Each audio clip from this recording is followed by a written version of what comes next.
Are we starting? I guess. Oh my Let's god, do this it. is so exciting. Okay, welcome everybody to the first open performance. I guess we dropped longevity. I didn't realize that until just now. Well, it did say woven performance mentorship in the Google Drive. Yeah, I believe that. Okay. I'm saying I dropped it. Oh. Unintentionally. But anyway, welcome to our first mentorship session. I'll just start by saying I'm so excited. This is like so fun for me, honestly. Like this is really like a dream come true in so many ways. So I'm really excited. I'm really excited to have everyone here. So first semester. So as I was thinking about this, more than anything, I wanted to be as practical as possible and just kind of get into things as quickly as possible and just get into the most like actionable parts of this, which is really like exercise execution. It's like the second half of what we do will be going through pretty much every single exercise we coach, how we coach it and why we coach it that way. But as Nicole was building out the PowerPoint and as I was just thinking about it, I was like, so many of the cues we use or the ways that we coach exercises won't really make sense unless we have some kind of preamble first. So this is really like the preamble. Okay.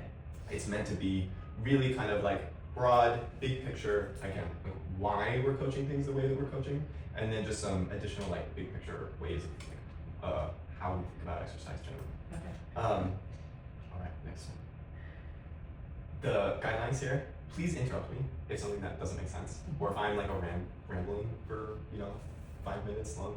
Like I want someone to interrupt me. Like I want this to be as conversational as possible. I am only.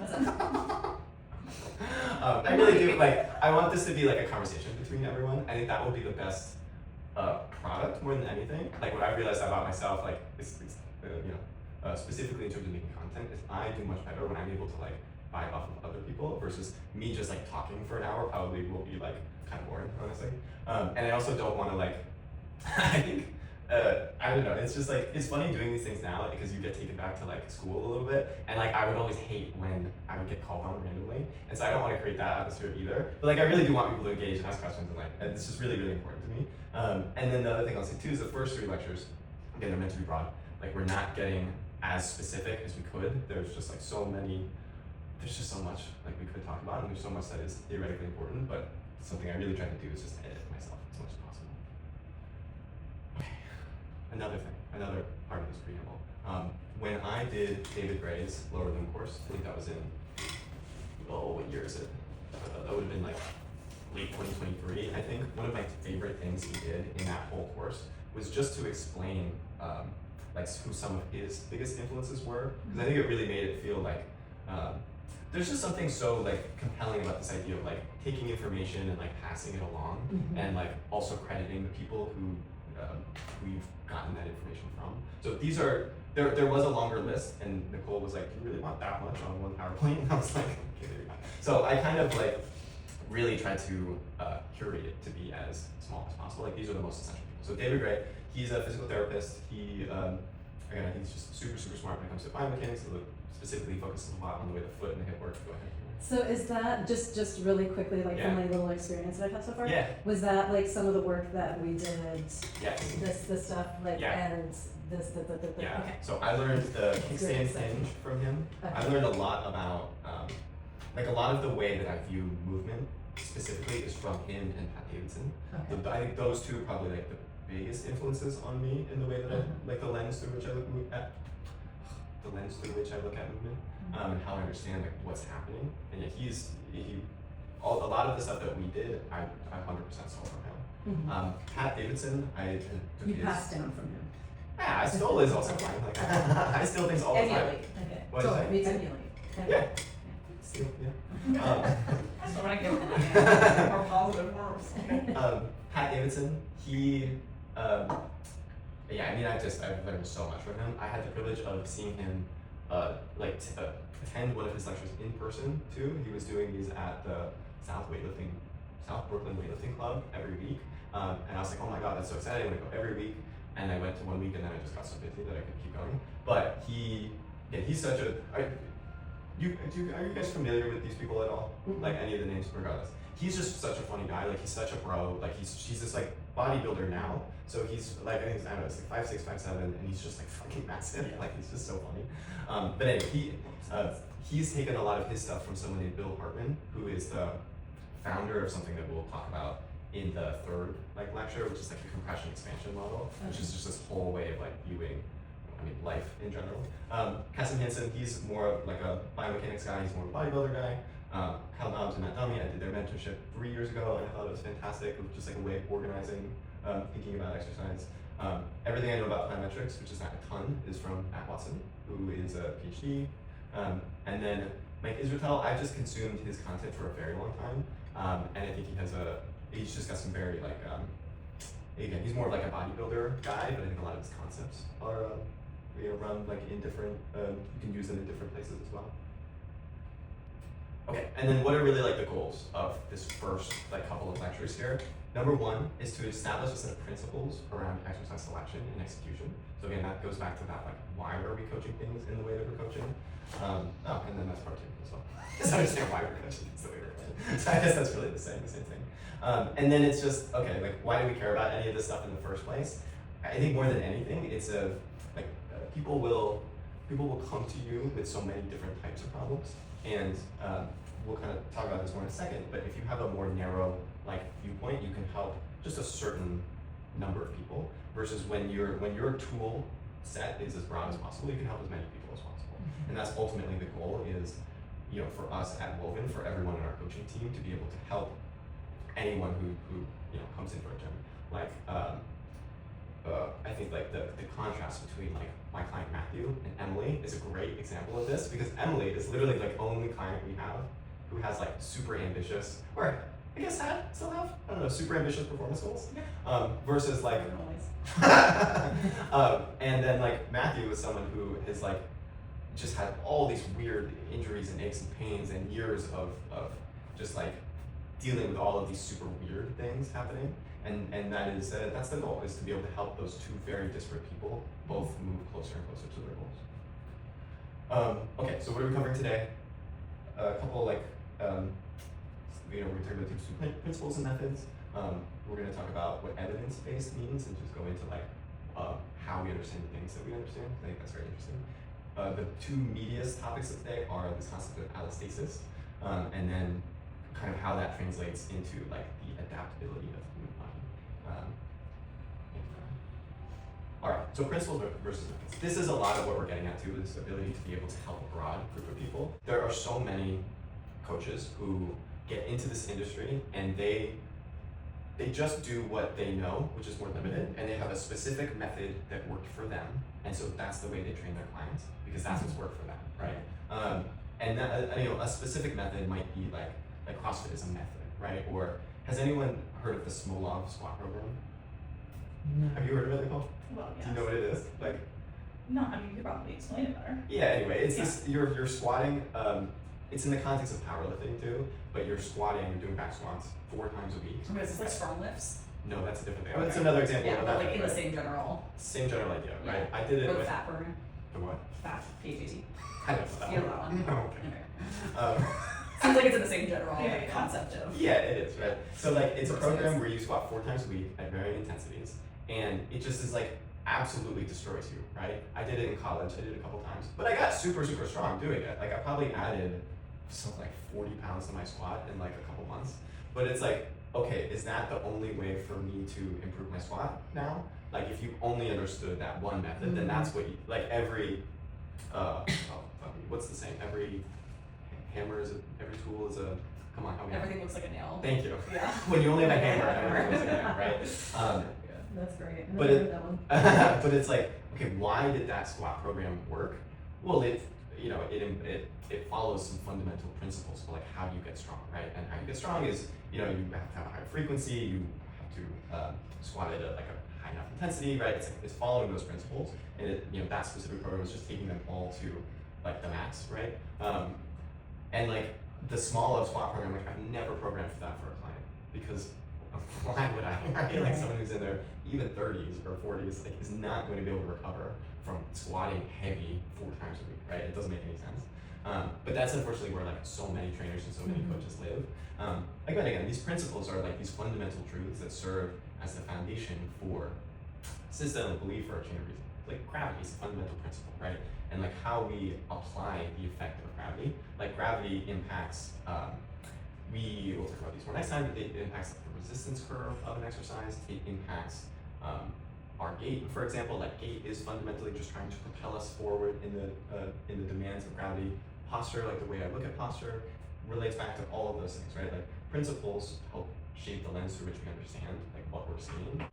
Okay, and then I want to touch on this idea of evidence-based. So you guys know, or have you guys heard that word before? Mm-hmm. Ignoring what it says up there. I should have done the like you press one and then it goes on. Maybe for the next one, you can add that. But That's so much work. Now you yeah, what is, maybe Johanna, do you like, if you hear that term or maybe if you use it yourself, what does it mean to you? I just, to me, how I understand it is Yeah. that there has been studies done on something, and so Yeah. like it's pretty sound research done on a particular exercise and the science around it. Totally. That's what I get. 100%. And would you say something? Or would you say something more? Or as you're studying for your test? That's a good question. Yeah, I think I would plus one on that. I think there's also like an element of maybe like an ability to differentiate between things that we feel like we've been able to scientifically prove because there's like a reasonably large body of research around it versus things that we have a lot of compelling evidence that are probably true but are not necessarily like widely studied enough yet to be considered fact. Yeah, I love that.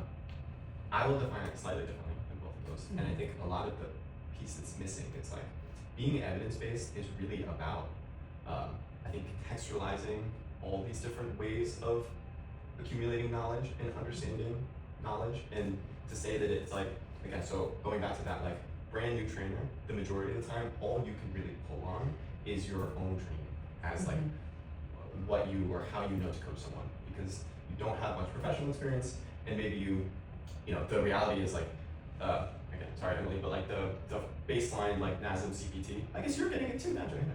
Right? Have you started that? I have not started it Okay. yet, but I'm in conversation about that as we speak. Okay, well, sorry. See, Okay. I told you I'd get distracted. There's not a whole else to pull from, right? Other than when you first start, it's just your own training experience, right? Yeah. Once you are a trainer for longer, then you can draw in more of your professional experience. Because again, that like, I'm calling that expert consensus, which is like your NASM, CT, or like Nicole's Adaptability, much, what would you call it, greater, like collegiate knowledge, like academic accolades, that's a great way of saying it. Like those, like, again, maybe when you're just starting, you have less of that to pull from. But then once you've been a coach for longer, you should pull from all of these different places, right? Like, I have learned so much from my own training, right? Going, like it is, first doing CrossFit, and then doing Olympic weightlifting, and then doing powerlifting, and like I've marathon, I've swam, and like now that, I guess now it's going on YouTube, I guess it's gonna happen. Now training for high rounds. You heard it here first. It's like, Breaking the news. no, it's like all of those different disciplines have taught me so much that is like really, really valuable experience that I couldn't possibly have gotten from my NASM cert, or just listening to other people talk about it, or like PubMed, for example. But kind of like, this is really, so when I first started, instead of just pulling from my own training, then you start to pull from your professional experience more and more. And then as I really like started taking more team education courses, it was pulling from that like expert opinion, and like and then that kind of like final piece is like, all right, I actually again, back when I was just in the process of starting Woven, like I actually did look at PubMed a lot and did do a lot of research specifically on the impact of like training and longevity. So where I think there's problems with this idea of evidence-based is to say that, all right, I'm going to look at the latest PubMed like research paper, and I'm going to call myself evidence-based in my like Instagram handle, but it's the reality you're just going from one piece of research to the next, and you're not actually contextualizing that into your whole, like everything that you bring, right? Or it's to say, I think the other problems with this word is just to say that you ignore like your own training or your professional experience and say like, I only go based off of what the research says, right? And like, that doesn't really make sense either. Go ahead, Jen. So is PubMed published medical research on exercise? Is it more layperson, or is it very, like, it's very, okay. PubMed, I mean, you can speak to this, like, well, it's definitely, I mean, it's more scientific language than like any, I mean, it's meant for, like, that was what I used for my whole grad program. Okay. And it's like, there's courses on how to understand PubMed. Yeah, okay. that's a great point too. It's like, again, I'm so influenced by Instagram in a way that I really need to like decouple the way I think from from that. But like again, there's so many people who don't understand how to read research. Yeah. That they'll just post the latest study on their Instagram feed and be like, yeah, by the way, hip thrusts are just as good as squats. And it's like, what are we? Go ahead. Did you have something else you want to say? Sorry, my phone just buzzed. It usually does. It's off, so I don't know what's buzzing. No, like so like just my experience, Yeah. my personal experience is that I've also started to listen to a lot of different people and podcasts, like people who do know how to research, but they can talk in layperson's. That's so valuable. Yeah, and so I feel like, you know, I have researched them sort of as much as I can research without having like the PubMed course on how to read PubMed, but and that's been really interesting. And of course, like to me, I understand, like, you know, this is somebody, you know, I'm following these people. They seem legit, but I don't know if they're really legit. But they seem like they have enough stuff that I'm like, oh, I'm getting some really good information. Yeah, and that's a great. I'm glad you said that too, because I think that is so tricky too. Of this idea of like, who do you listen to? Yeah. When you have two people who are both experts who are just saying conflicting things, it's like, who do you listen to? Like, what are you supposed to believe? I think it's honestly really hard the majority of the time. Like where I've gotten to in my career now is trying to filter again everything back through like the principles as I understand them. So like when I see a doctor who's talking about, again, I got so triggered by this goddamn post on Instagram. It's like this doctor talking about how you shouldn't train to failure because you're gonna fry your neuromuscular junction. And I'm like, that doesn't make any sense, right? Like, but he's a doctor, right? So he's got this credibility, and you know, but again, I know that that's not true because I've also read like meta-analyses on the, you know, the difference between training to different points of failure, right, and the associated, you know, muscle growth, you know, from those different places, right? So like, I know that that's not true, but again, I think it's really difficult. Did I want to say anything? So just really quickly, so because you have a master's in this, is it great to run stuff by you, Nicole? Like, and be like, have you heard this? Does it sound okay? Yeah, of course. Okay. I mean, I figured, but I just, you know, I'm just gonna look at my cell phone while if that's all right. Yeah, no worries. And then the final thing that I would say too is like, this is really the first time in my career where a lot of what I'm presenting on is things that again I've taken from people and are actually kind of formulating my own thoughts and my own beliefs, right, and my own principles, not necessarily my own principles, but my own way of interpreting those principles. But yeah, okay. I say that just to say that what you asked, like, what's the woven way versus like what is like, I don't know how do you phrase it, like accepted stuff. Like the majority of what we present, I think, is based in, again, it's based in principles, based in exercise science, it's based in consensus, but then it's also me kind of like taking it a step further in ways that make sense to me. But that's also like, you know, people might, you can choose what you want to believe, right, at the end of the day. I don't know, does that make sense? I'm picking up what you put down. Okay, next one. All right, and now we're actually getting into it. So this first concept is called allostasis. I decided to do this first because I just think it is maybe the most fundamental concept to how we understand how the body works. And I think so many different, there's so many different like sub principles that kind of stem from this. But allostasis is not homeostasis. So homeostasis is, you know, there's these, what is it, six or seven like main kind of like, I don't know, tell me, what would you call them? Factors? Categories? No, factors is better. Physiological factors that if one of them goes crazy, like we will die, right? So the body's always trying to maintain homeostasis in the following categories, right? Insulin, like the insulin response is a great example of like a homeostatic disruption. When we eat a bunch of carbs, you know, they get digested into our blood sugar as glucose, and then we have to release insulin, like the pancreas releases insulin to then tell those glucose to then go to the muscle or liver, right? That is just a homeostatic process that maintains our blood glucose, right? Allostasis is the way that the body anticipates stressors and adapts to them over time, right? So it's a fundamentally anticipatory process. It preemptively adapts to those anticipated stressors in the face of expected long-term challenges. So it's the difference between muscle damage that you might accumulate after a workout, right? If you do a bunch of bicep curls, there's going to be micro trauma, micro tears in the bicep. A homeostatic process would be simply just to repair that tissue, versus building muscle is the process of accumulating sufficient muscle building stimuli over a long enough period of time. But would you say like both of those are used in like strength training? Like sometimes you want those like micro tears or not? Like this is like really new.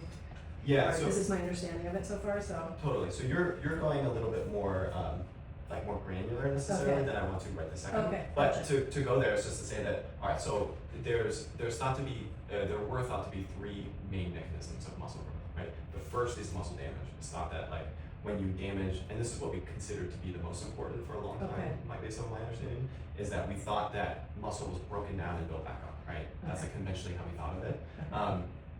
That's thought to be not as important these days. Like you can have, it's actually thought to be maybe counterproductive to building muscle. Like that the more, so you have you have something called muscle protein synthesis.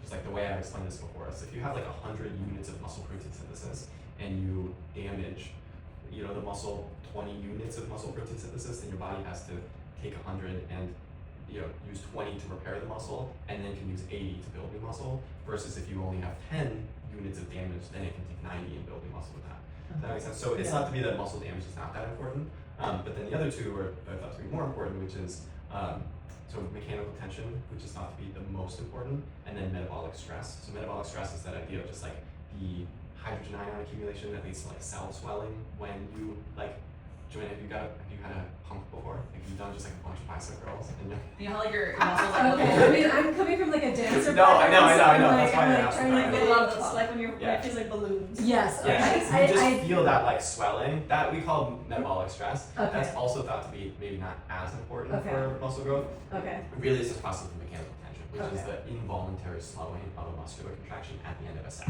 So if you're doing 10 reps on a chest press or something, that 9th rep is really, really, really hard. That Okay. 10th rep is Yeah. really hard, where you're just starting to you're pushing as hard as you can, and you just rep starts to slow down. Yeah. That is thought to then send a signal to our DNA, to which then it's and you lay down more tissue. So that is thought to be the most important thing. Okay. And in terms of these two things, is that muscle damage versus is that So over time or? Yeah. So I use that example to say that muscle damage, that process of just rebuilding, or repairing the damage that like a set of bicep curls takes, like that's a homeostatic process, versus building muscle is this long-term anticipated process that's an allostatic process. Okay. Does that make sense? Not entirely, but I think I can sit with it for a few minutes. Okay. Cool. I think the graph will help. Yeah. So we'll keep going through it, right? So actually, just go to the next one and then we'll come back. So this is what we're talking about with allostasis, right? So you can see like we have this kind of short-term disruption of stress. Your body has to come back to baseline to then realize kind of like those gains from there on. And then you just go through that stress, recovery. Okay, maybe this is not appropriate right now, Yeah. but like, so when I do like a repetition, like if I go through one set of repetitions, like blah blah blah. This is long story. I'll try to make it really short. Yeah. Like when I first started doing lunges, and Yeah. I had like a piriformis syndrome, and I would do the first set, I could barely do it, and I'd be like, I don't even know if I could do the second set. I would do the second set, and it would feel better. Yeah. And like sometimes we did the third set, like it would feel better. Like things were starting to kick on that weren't kicking on, and I don't know if that's too short. No, I would guess that's something else. Okay. I would guess that that's more a product of just getting more blood flow and getting like you're just kind of warming up. In essence, like that first set was just what you needed to kind of like get things going to where you can then use this is a good example. Like if you just did one set of split squats, that would be like a very small stressor, and you would anticipate a relatively small disruption and then a small gain from that, right? Okay. Versus doing 3 sets, like that's a larger disruption, it's going to see a larger stressor, you're going to see a larger disruption, and then you'll, in theory, see a larger gain from it. Okay. Does that make sense? That makes that okay. Yeah. I don't know. I mean, does this make sense? Emily? Do you have like background in this? I mean, I've been weightlifting for like almost 10 years, so Okay. I have a lot of personal experience and a lot of like reading everything I can get my hands on. So this is the first time I'm ever doing something with like this much intentionality around learning the underlying like principles. But generally speaking, yes, this tracks. Okay. No, I think you guys are so interesting. You both have such different backgrounds, which I think is awesome. I think it's awesome to have. Like bring it. Let's go back to allostatic load then. So the allostatic load is this concept of just how much stress you're putting on someone's body at one time. Someone's body and someone's mind. Like there's a psychological component to allostatic load, and like this is important to mention too, just because of like the clients that we will all work with are people who have kids or they have many jobs or like they've just like everyone in New York especially is just so busy where it's the point like people you can only accumulate so much stress right before you just like have a breakdown of some kind right like that could be a mental breakdown or it could be like a physical one but like there's only so much you can pile on someone before they break. This concept is about like all right, training stress is one of the many different types of stressors that our clients face. We have to make sure that we're balancing that appropriately. So there's more strategies that we will use to manage the allostatic load that we will talk about in the future. But again, it's just understanding the concept of like, all right, you didn't sleep well last night. Cool, we're gonna go a little bit easier because we don't want to overdo it. And when we overdo it, that's when chance of injury is higher. That's when you can get to a point where you're actually overtraining and like your performance goes down over time because you're not recovering properly. Like, I think in general it's very hard to overtrain, but it's not that hard to overdo it to the point where like, all right, we've got chronically high cortisol levels, for example, or you can just see other effects like that. There's something else I wanted to say. Okay, and that's really interesting. So stress, it doesn't even have to. I mean, this makes total sense to me. Like you could be like, you're mentally stressed, and then so it's the same either way. Wow, that's really cool. It's like a same hormonal response. Yes. So there's a great book called Why Zebras Don't Get Ulcers, and it describes again the stress response, which is again I didn't have this in here yet, that like parasympathetic versus sympathetic, those two ranges of the nervous system. But if we're again that stress, that like sympathetic kind of escalation that comes from the crazy thing about that book too is it's not just real stress, it's perceived stress that is just as impactful. Like your body doesn't have a way of differentiating between the two. It's all just the same, right? And so the response is the same, and how we manage that is like just something we have to pay attention to as coaches. The other thing that I would say in this that I just thought of that I think is really interesting is this idea that you can increase your capacity for stress over time, right? I don't know why I keep bringing Instagram trends into this, but it's just so like top of mind. Right now, the latest debate that is so stupid over Instagram is this debate over fatigue, right? Should you do fewer reps because, again, if we're thinking of mechanical tension as the idea of like what promotes muscle growth, you might maximize that by doing fewer reps versus doing more reps, which then you might get to, again, those impactful reps. Like you get the same number of impactful reps either way, but if you're doing 20 reps in a set, then the first 15 are just accumulating fatigue, and then it's like the last 5 that are thought to be the most important for building muscle. And again, so if you're doing a set of 20, then you're accumulating a ton of fatigue that's unnecessary, right?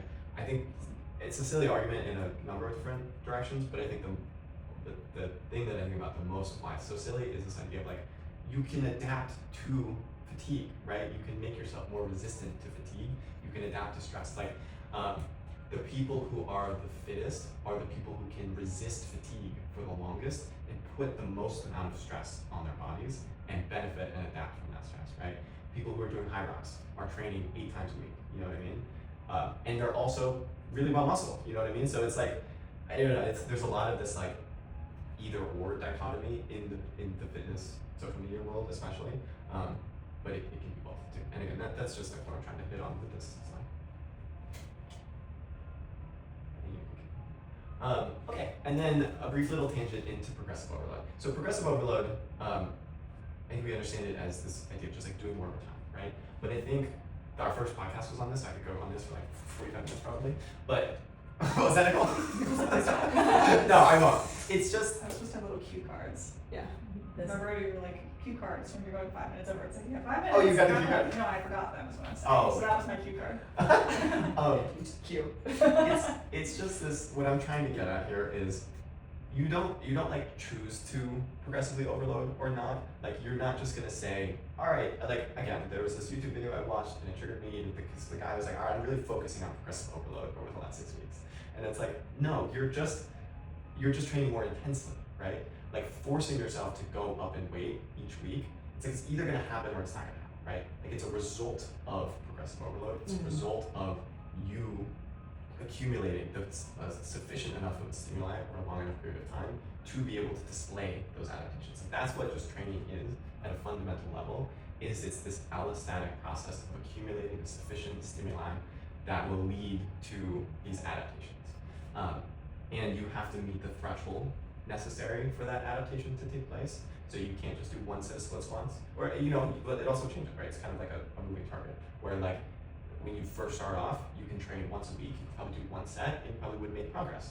But then you would start to need more over time, right? And again, it's like, yeah, I think I said what I needed to say. And do you see it, so like, okay, in this right here, to display higher levels of performance, does that mean, it could mean higher repetitions? Exactly. More weight? Yeah, so like there's this is actually something I was gonna touch on. There's a million different variables that you can progressively overload. Mm-hmm. So there's reps, there's weight, there's you can progressively overload tempo. So like if you want more time under tension, that's another thing. Your technique you can progressively overload, right? You can progressively overload the rest interval, like you can decrease it. There's a million different things you can progressively overload. Okay, yeah. Ultimately, the higher levels of performance that we want someone to display, the vast majority of the time, are reps and weight. Okay. Like that's just generally the ones that we're going for. Did that answer your question? Yeah, that's great. That's awesome. Well, another way to say this, or I guess I'm gonna tell you how I thought about progressive overload. Please. You tell me where I'm wrong, or right, maybe. Progressive overload is less of the driver of muscle growth, and more of the process by which you like ensure that the primary drivers, which are like mechanical tension and or metabolic stress, continue to stay at a level at which the adaptation is produced. Yes, I got lost in the first part of that, but I think that But I think a lot of like rhetoric around muscle growth is like progressive overload is how you create muscle, and that's not technically true. It is a process by which you ensure that mechanical tension and or metabolic stress are sufficiently high enough to create the adaptation. That's exactly what I'm trying to get at. Yeah, and then it is specifically the important piece of progressive overload is the overtime aspect, where like training volume does have to remain high enough for long enough in order to create. And we don't know how fast people will adapt to things. Right. Like you just as a coach, you can try to guess, but like there's just no way to try to anticipate how fast someone's gonna make progress. Like there's just so many variables that you can't control for. But yes, it's exactly what you're saying, Emily. And the thing I would add to that is to say that it's about it's like that sufficient piece, or like the threshold is kind of the same thing. It's just about doing enough to continue to make progress. Because when you get stronger, like let's say you, another way I've explained it is let's say you did the same weight for 10 weeks straight. The first 2 weeks, it would probably be super hard. Or let's say it was super hard in the first 2 weeks. It would be super hard week 1, week 2, then it would get slightly easier and slightly easier and slightly easier and slightly easier until eventually it would not meet the threshold of continuing to elicit an adaptation anymore, right? That's why we have to go heavier, is to continue to meet the threshold necessary to drive that adaptation. Otherwise, like because if we're not getting any stronger, then maybe we're not meeting the threshold one way or another. Like we might not be doing enough volume of sets, just enough sets in general. We might not be nailing the intensity necessary. We might just be like plateauing with that specific exercise, and we need to like switch it up. But the goal is to keep the intensity of training the same. That's why we stagger things up over time. And maybe this we don't have to answer. I'm gonna ask it. So, and then if we were just like keeping the status, like say like you just continue to do 10 pounds for the next 10 weeks. Yeah. And you're not. It does something, but it's just not. It's not. You're in maintenance mode at that You're in point. maintenance. Okay. Which is also great. Like Okay. there's a ton of value to just maintaining what you're doing. my thing as a coach has always been like, all right, if you're gonna come in and train for 2 or 3 times a week, like that's like I've strength trained 6 times a week before, right? And like that's been at times what like if I was really like, all right, I'm gonna focus my entire life on like trying to be as strong or as big as I can be again, I'd probably train 5 or 6 times a week. So there's a certain level to which like you might just not have the time or the desire to like put enough of a stimulus on your body to adapt to it. But if you're like, let's say you're just I was gonna say a normal person, like I'm some like crazy person, which I'm not. But if you have like another kind of job like that, then it's just let's just have you get the most out of your training, right? Like let's just be as efficient with your time as possible. And so why, if you have 2 hours a week to train, why would you just go in and do the same things every week when we could just just try to increase a little bit more over time, right? And you will just continue to see progress. Okay, and I know this, I should probably wait on this, but go for it. So, but like if somebody came in like twice a week. Yeah. First session of the week, we upped it to certain whatever. We upped it a little bit. And then they came in the second day and were like either it like didn't like that felt too much or something, you could scale back a little bit 100%. And then you were talking about like the ways, or you're trying to get at the ways we can gauge like the rate of progression. Yeah.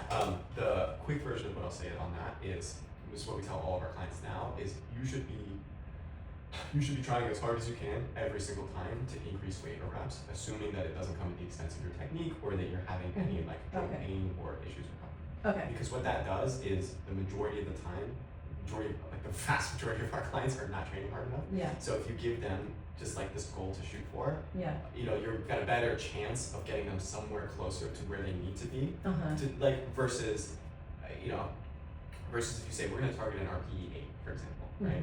That's 2 reps in reserve. That's you finish that last rep saying, I think I could have done 2 more reps. That's a really hard set. Like a true RPE 8 is really, really hard. But again, there's a lot of research around. We tend to undershoot our RPEs a ton. So that what you think is an 8 is probably a 4. And what you think is a 10 is probably a 7. So it's like if we need to do a sufficient, if we have to attain a sufficient intensity, I'm trying to get everyone to train at a 10 all the time because I know that they're going to undershoot it 99% of the time.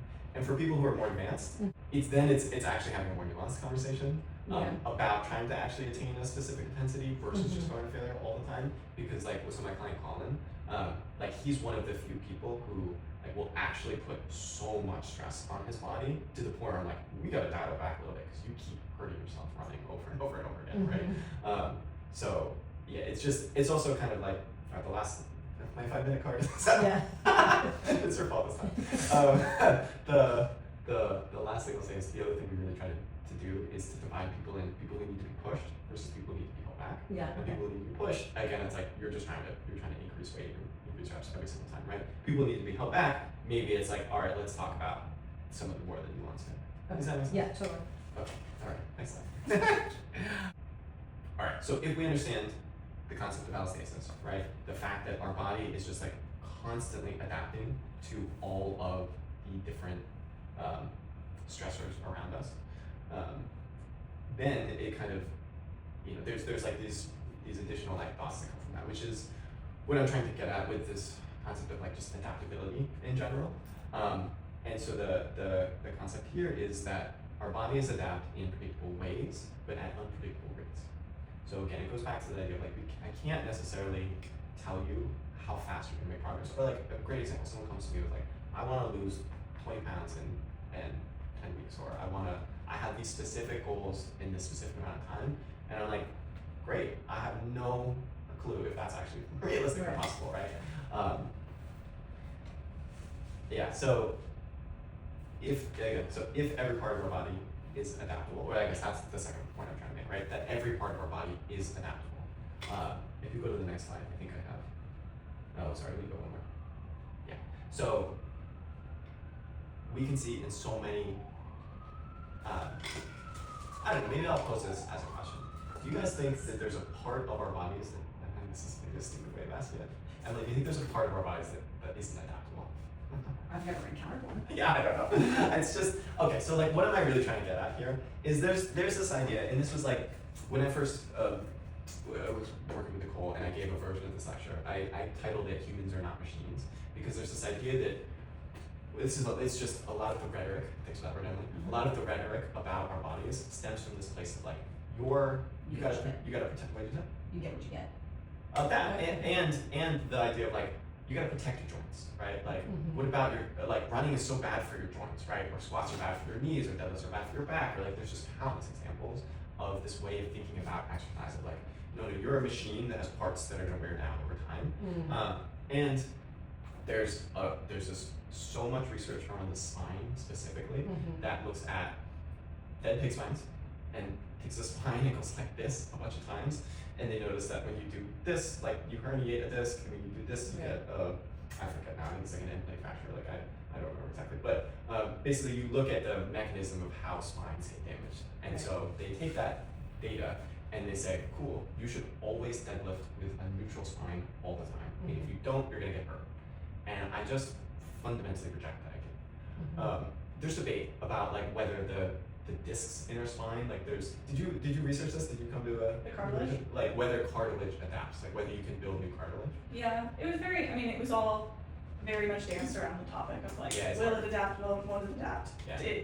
Does it degrade faster than it adapts? Probably. So basically, muscle has great blood flow, so it recovers quite quickly. Yeah.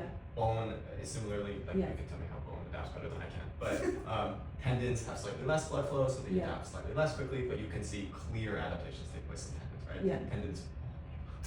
Tendons get thicker, they get stiffer, they become more like, that kind of idea. Ligaments, again, I've seen research that I think it was like female soccer players have thicker ACLs than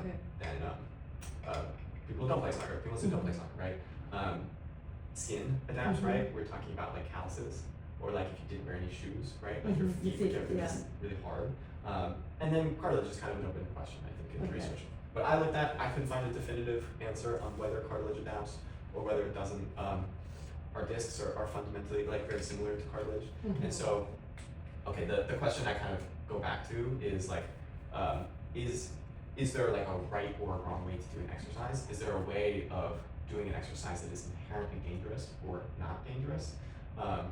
And my position on that is that exercises are fundamentally safe relative to your preparedness for that exercise. So like deadlifting with a rounded back is not dangerous if you progressively work up to it, right? Now I'm getting a little all over the place here. Yeah, I know, Yeah, so again, this is kind of what I'm talking about with the blood flow stuff, right?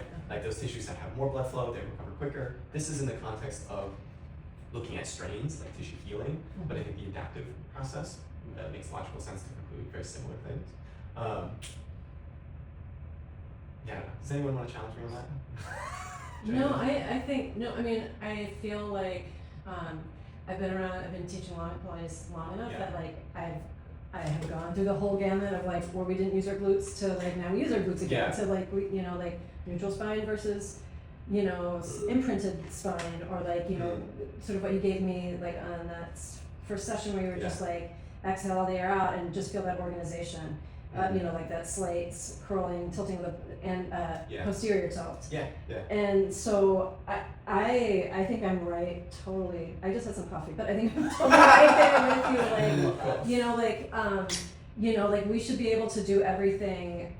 If our body, the person's body can adapt to anything. That is my personal thing, and of course. I run into people that it's a very, very slow progression, and I run into people that it's faster, and and sometimes we have to, I have to be ready to change it up at any point and be like, go into that neutral spine, go back, find that pelvic curl or whatever it is. That is my point too, is that the rate of progression is unpredictable. Like we don't know how fast someone's going to adapt to training. We don't know, like someone with, let's say someone with back pain that is caused when they are like flexing their spine, right? The first thing to do is to say, okay, just stop doing the thing that is hurting you, right? Like, right, Rebecca, just like stop, like doing this every time. That's step one, is just avoid the trigger that is making the thing hurt. And then what I'd like everyone to do is to then eventually work to like desensitize the area. So whether, I think this is maybe getting a little neither here nor there, but it's kind of like whether or not our spines like the discs in our spine actually adapt to the loading of like a Jefferson curl or something like that. I want them to be able to access that range of motion pain-free. Again, it's just, there's like a lot, go ahead. Oh, no, like the way I try to cue my clients, my Pilates clients, is it's like, find the range of motion you can move in where there's no irritation. Yes, 100%. And I also, yeah, go ahead. And then work to build that up over time, right? Yeah. I think it's just that like that progressive piece that so many people when they're talking about this stuff miss is like, you know, if again there's another, do you guys you know who Squat University is? Yeah, Squat University, right? You should have a neutral spine. Do you know who that is? No, Okay. but just the neutral spine and the squat. You should have a neutral spine for squats and deadlifts and everything. But do you think that that's just like what they're really suggesting is like what the most effective? You're Performance? just okay. Go to the. Because I wonder, I feel like last everything you slide. said so far, where it's like, Go to the sure, last if slide. you're fundamentally prepared, and I feel like that's what the idea of like training to basically like live life is. It's like the idea is that I should just be prepared for like most ranges of movement, so that I avoid as much injury as possible over the unpredictable like course of movement in my life. Yeah. But is there such a thing? There is such a thing as like the most effective way of performing something. 100%. Okay. So we're kind of all over the place, but that's fine. Like I figured we'd Sorry. find out at some point. No, it's my fault. So if we think that there's no such thing as good or bad technique, wait, Emily, you're leaving? Sorry, All right, that's fine. I'm gonna wait. Okay, but this is, I think, so the way that I've been training with my trainer for the past 7 years is that he's really neutral spine. And more recently, when I worked with you and you were like, find that slight, my back felt better. And I'm pretty sensitive, like I'm maybe overly sensitive to my body, but that's, you know, especially when I'm dancing, I have to like keep a lot of things in check, and I'm 57 years old. So, and then I also had a different experience with another Pilates teacher who's also a craniosacral person who's really, really great. And we were also talking about that, finding that little bit of that pelvic curl. You know, instead of for me like being in like, you know, you pointed this out when we took the picture, you know, like that I'm in a slight anterior tilt. And it was like so great because it's like, I'm like, that's what I needed. Like I needed to go back to this. So I've been privy to like, I'm only gonna be in neutral spine, to like now I'm like, okay, let's find that little bit of that tilt, and my back feels better. And there's so many points that I'm trying to make, that I would try to keep all in my head. The first one is like, okay, if you are, like, this goes into a topic that we'll talk more about on Thursday. If you are stuck in a position, if you're stuck in extension, then finding a different position is then going to deload all of the specific tissue that is working so hard to like keep you upright. Right? So that kind of gets into this concept of movement variability that we'll talk more about. You were to go back, you're talking about I think there's an age component to this too, whereas like there probably is a point at which I don't know this for sure, but I think at some point it's like, I mean, when you get into your 80s and 90s, like you're probably not adapting to stress in the same way. Now, that being said, they've done research, and it's like if you've never strength trained in your life and you start when you're 80, you will get stronger. Right? So I don't even know that maybe I would retract my earlier statement then. But you might just recover so slowly to the point where it might just be better for you to avoid certain positions or avoid loading certain positions, right? There's also just this is why this is so hard for me, like presenting in general, because you ask a question and there's like 8 different topics that touch on that. There's a big difference between pain and injury, right? Pain, like the presence of pain, sensitivity of a tissue is more related to like specific pain receptors, necessarily than it is like there is damage to that tissue. Your brain with pain is trying to protect you, it's trying to limit motion around that area so that you don't injure it any further, but you can have pain completely independent of muscle injury, right? And then there's something you said earlier that I don't remember. Okay, but it feels like it always comes down to the individual, and I feel like 100%. I might be a little overprotective at times, that I'm trying to like broaden. I might be underprotective, right? I also acknowledge that like I'm 30, I've never had a major back injury. I'm sure that if I had something like that, it would change the way that I think about my back. But I will say I've had a ton of other injuries. Like I've had so many like foot and hip and like shoulder and like, you know, that. What am I trying to say? I think too many people have a back injury and then they're like, never deadlift with a rounded back because that's how I hurt myself. Well, that's how you hurt yourself. Or they say, I don't deadlift. I'm a person in my 40s who's probably also very, very strong is saying this. It's like, I don't do barbell deadlifts anymore because they hurt my back.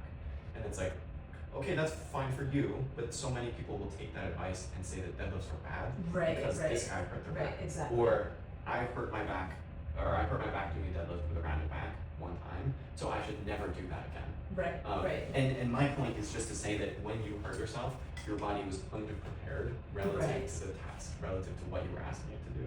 Right. And that if you'd given it sufficient time to adapt, then you would have not hurt yourself or just lowered your chance of hurting yourself. There's also like, sometimes shit just happens. You know? Yes. And sometimes it's like, what the fuck? Yeah, I don't know. Like, the last thing that you were gonna touch on that I had to wait until you got back to the bathroom is like, okay, should we not care about our technique anymore then?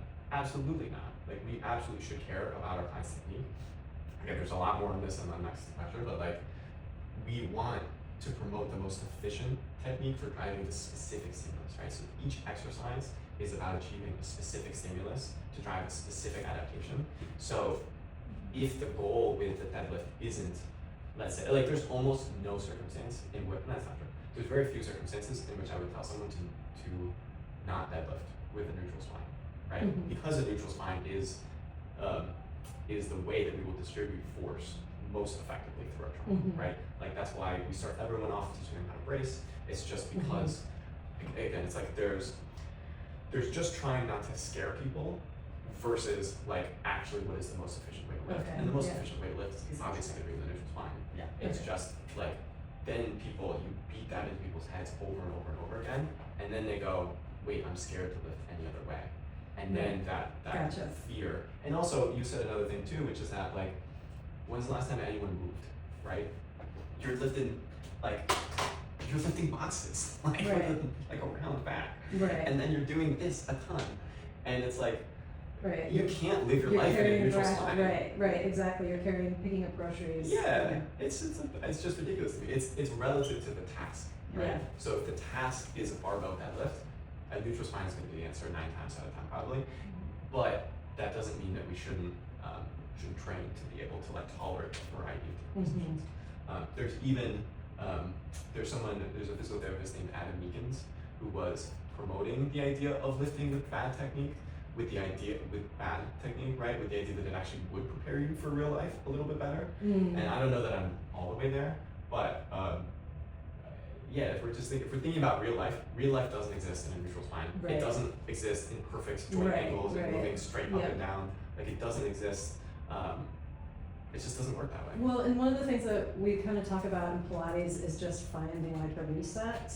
Yeah. I mean, I'm using that. I don't know if people say that a lot. You know, just sort of finding your reset because you're going to be off that all the time, and you're going to be and so that's kind of how I like start to look at aligning your body, like aligning your head over your ribs, over your pelvis, over your feet. You know, like that sort of thing. Yeah.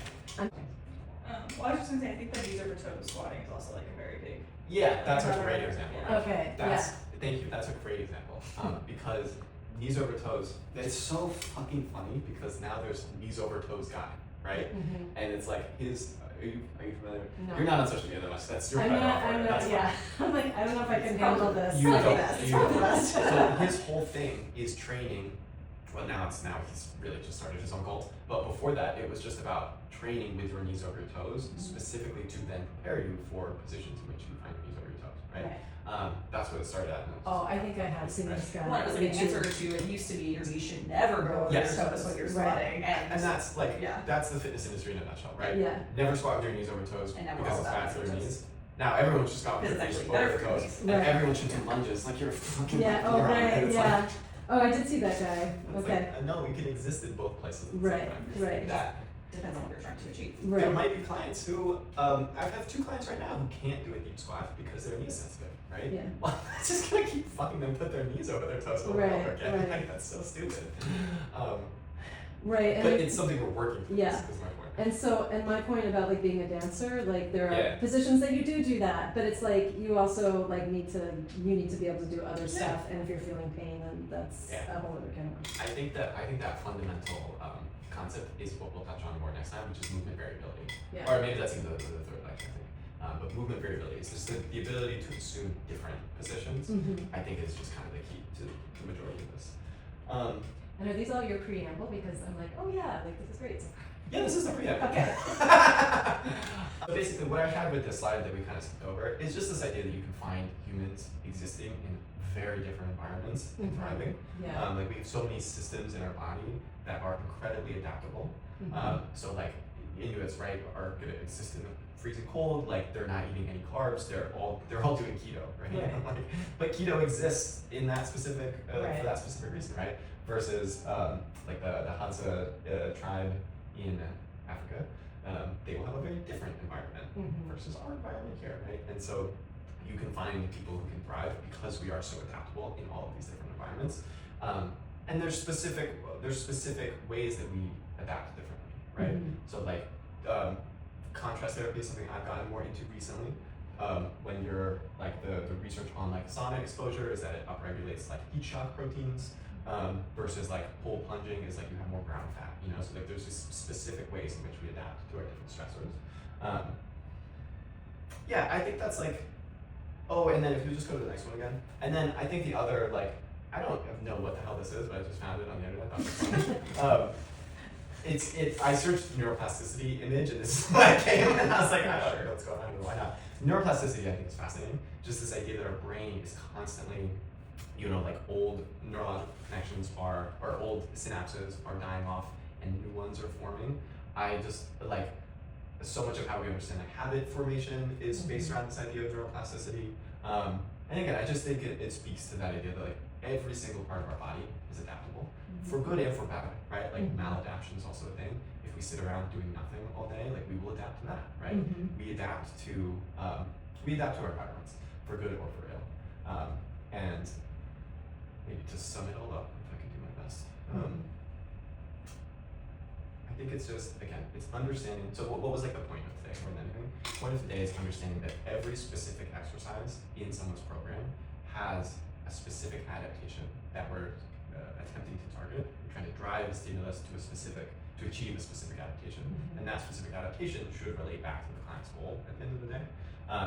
And if you can do that for every single exercise in someone's program, I think you're doing very well. Yeah, that's all I got. Go ahead. Yeah. Thank you. No, I'm just like, no, it's totally interesting. It's totally interesting. Cool. Do we have any final thoughts, takeaways? Thoughts, comments, questions, concerns? Does anyone not believe me that deadlifting with a rounded back is safe? Does anyone want to challenge me on that? Joanne, do you want to challenge me? No, I feel like Do you want to fight? I don't need to fight over this. I hope I get to fight over something, but like Please. no, I feel like I've seen like over like just the amount of information like I take in from watching people who I think are legit, you know, who knows. But like, you know, seeing people talk about like like rolling deadlifting through a rounded back can also be a really great thing. Yeah. So I don't have any I feel like where I start to get really concerned about more of a neutral spine if somebody has a herniated disc, but it also depends on what direction and if they're feeling pain and if they're in a more acute state but they can do some work, then like I do really different things with them. Emphasize a neutral spine in that case, and then you know when they can start to do a little bit more, we add that in. So that's, I think, you know, and that's just one condition. You know, I'm sure there are many other injuries and stuff like that. Yeah, I think it's like, again, it's like holding those two things, right? Okay. Is that like we shouldn't make our clients afraid to move in specific ways, and also they might not be able to tolerate certain positions too. Sorry.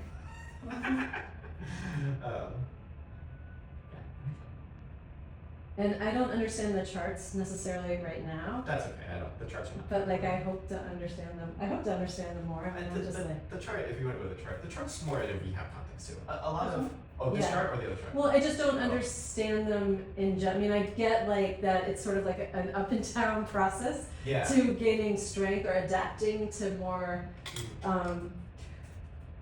Is it like, I mean, there's like an immediate acute response that happens after like stress is applied, and so I feel like the up is like the acute response to immediately there are like physical reactions that happen when you apply stress on your body. Okay. And then the down arrow is there's an immediate homeostatic like recovery process that brings you back down out of that acute response. Okay. But over time, there's also like the chronic adaptation that is what the like linear path is. Okay. This is. I'll No, no, yeah. This is this is also maybe a better like. Stimulus recovery adaptation. So this SRI or stimulus recovery adaptation, I think describes it quite well, right? You have the training stimulus, you get fatigued. So like you're short. If you were to train really really hard, your performance 3 hours later would be way worse, right? Okay. Versus a couple days later after you've had this time to recover and then super compensate or attain this like new level of performance. Okay, gotcha. And then you do this process over and over and over again. Is where you eventually get to these higher and higher levels. Okay. Yes, Does that that make more makes sense? totally. Okay. I mean, it's like it's like that makes total sense to me. I mean, Makes sense. This is also like overtraining too could come into play. Like if you didn't give yourself enough time to rest or recover, or you were just consistently like too close together overtraining. Right. Too, Okay. so it'd be like you would keep providing these stressors, but you wouldn't have time to recover. Okay. Yeah, and you would see that same Okay. wiggle down. And like they wouldn't have as steep You of would- a yeah. slope here. Okay. Yeah. So it might Maybe not start as to get more like this with maybe a little bit like sorry if the Yeah. little things were going like Oh, do up something down else. up down up down like sort of this. Yeah, it probably wouldn't even be coming down all the way. It would be Oh, going up, coming down part of the way. Oh, gotcha. Okay. Yeah. I'm That's not so remembering helpful. Well, and then I think this is actually really helpful too from that idea of progressive overload, because if you were to imagine like, if you were to imagine like doing the same weight for 10 weeks, it would start looking like this, and then over time these curves would get smaller and smaller and smaller and smaller to a point where it wouldn't be really causing a disruption anymore. It would be causing an adaptation. Okay. Yeah. Does that make sense? Yeah. And I'm sure you'll get into this later, but then like, so like, I keep coming back to like the things that like, so you train one day, let's say you're training 2 days, it's like good to have like, for depending on what you're doing, to have that day in between so that you can get some rest through your body. Yeah. I mean, I'm assuming that there's different rest, like maybe if you've done a really, like if you're training really hard, maybe you want 2 days off, or maybe like trying to find out what's most efficient and most effective, or you can't fit it in your schedule, so you are doing each 2 days in a row and then you're recovering, or you're doing 1 day, you exercise, take the next day off and then exercise. Which seems like that would be the best situation, but like if you absolutely couldn't, would you still suggest people come in like 2 days in a row, let's say? Yeah, the advice I gave is that, I mean, something's always better than nothing. Yeah. So in an ideal world, yes, you probably, like, if I were, depends on the goal, right? Like, all of this ultimately just comes back to what is someone's goal. Yeah. If someone's goal, again, is like muscle building, let's say, like, you probably want, like, and ideally you would train a muscle twice a week. If someone's goal is strength, like, you're probably hitting more like, with like, again, like powerlifters, you're squatting on average like at least 2 or 3 times a week, deadlifting 1 or 2 times a week, but you might be benching 4 or 5 times a week even. Like, there's a lot of powerlifters who have like success with the high frequency programs. If you're a marathon runner, you're an elite marathon runner, you're probably running 8 sessions a week, something like that. Okay. You're doing double days, you're training on back-to-back days, and that's because it's just different, right? For our clients, like the goal is to get everyone to 3 times a week. On Monday, Wednesday, Friday, or Tuesday, Thursday, Saturday would be ideal. And that's like 3. I mean, also the way we program is in full body workouts. So you'd be getting, really like a potent stimulus on each workout that's sufficient, but not so great that you can't recover within a day for your next workout. Okay. So it depends on the split, right? Are you doing upper lower split? In which case you definitely don't want to train your upper body. If you did, so like on average our workouts are 12 sets because it's 3 sets of 4 exercises. Okay. If you were to do 12 sets of upper body, like you probably couldn't recover to train your upper body a day later or 2 days later, right? But if you're distributing that 6 for upper body, 6 for lower body, then you probably could train 2 days later. Okay. So it depends on a lot of things. Okay. Yeah. Cool. All right. Emily, you got any final thoughts, questions? You can have them. No, I feel like it's just so fun because like my favorite thing about it is just like my favorite thing about this chart, the general concepts of allostasis and homeostasis is like your body is just so cool and so capable. Yes. And the reality is that like it can handle a lot. Yeah, totally. But that doesn't always mean that it's sustainable for it to handle a lot, depending on how it fits into like your life and whatnot. But I just think it's a very it's just very cool that your body is designed for to handle this. It is designed to do this. And I just think that's like the coolest thing.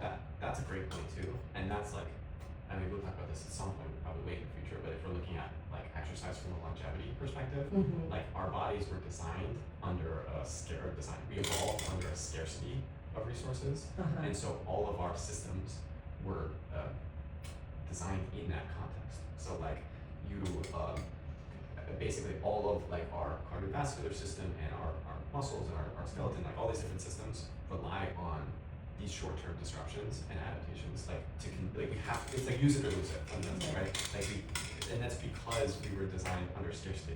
So like building muscle is really, really hard because muscle takes a lot of calories to maintain, and so if we built too much muscle to the point where then we would just like starve and die, like that wouldn't make sense evolutionarily, right? So our bodies are designed to be really hard to build muscle for that reason. And like our cardiovascular system is only maintained via exercise and via low intensity exercise, high intensity exercise. Doing cardio is only maintained our cardiovascular system because it's like if we weren't using it, our bodies would not want to conserve energy. It's like the least amount of energy to keep you 100%. able to perform at what your like baseline is. Yeah, that goes into allostasis as But well. if you raise your baseline, it will figure out how to also use the least amount of energy to maintain that. 100%. Which is just so cool. I know, So that's cool. amazing. It's just so cool. Yeah. Okay. Books, like the best layperson's books for basic disinformation. Or like Also CBT training. which What did what? you say? It's like the CBT training. No, No, not that. Probably Why Zebras Don't Get Ulcers. Okay. I think is a really good one for. I don't know. A lot of like the allostasis stuff was from different mentorships I've done, or just I think I understand these concepts better. A lot of like by doing a lot of the research that I did around longevity, it started to make more sense. I don't know if I had a great book on These allostasis. small study guides. You have old study guides? Do I? No, I do. Oh, you do? Oh, yeah. Okay. All right. Nicole's gonna see. Okay. I'll Because see what I've got. I feel like I love anatomy, and so like, and I've taught anatomy, Yeah. but I don't really know like I mean, I have like a basic understanding of how bone grows. I have a basic understanding of concentric and eccentric contractions, and the little things that like grab actin and myosin, but I'm like, that's it. That's the kind of, so when I was thinking about how I wanted to do this, I'm like a big picture guy more than anything. I like if I can understand something at a conceptual level, I think that I do well with that, versus like the details often are things that I struggle with more. But in that context, I was thinking about like, all right, how to do this in the most expeditious way possible, and like the actin and myosin stuff, like that's super cool. Like I think it's really important. Like I think it's at some point we will do that. Of like, so the Exercise Science University is the Pat Davidson course that I did. Okay. That was the best I've been ever explained to of just like how these systems work at a fundamental level. Like tracing, like if we're doing, like tracing what happens at a muscular contraction level, right? Like the electrical impulse gets sent from our brain through our spinal cord through to the limb, the actin and myosin, and like then the calcium ion stuff. I was like, I have to refresh my memory on that kind of stuff in general. Anyway, I don't think it's like as important at a practical level to like the specific exercise technique stuff that we'll really go over. And then again, I went back to like, all right, I don't want to say this is how we teach a squat without explaining why we teach a squat this way first, and that's what these are for. But then again, at some point, I think it is really valuable to take a step and be more granular and really go through that stuff as well. Yeah. So it's just kind of like, I don't know, there's who knows if this is the right way or the wrong way, but this is the way I decided to go. Oh, that's great. So far, I mean, great. So far, so So good. far, so good. Okay, cool. I know. All right, you guys. That's all I got for you. Okay, awesome. Thank you.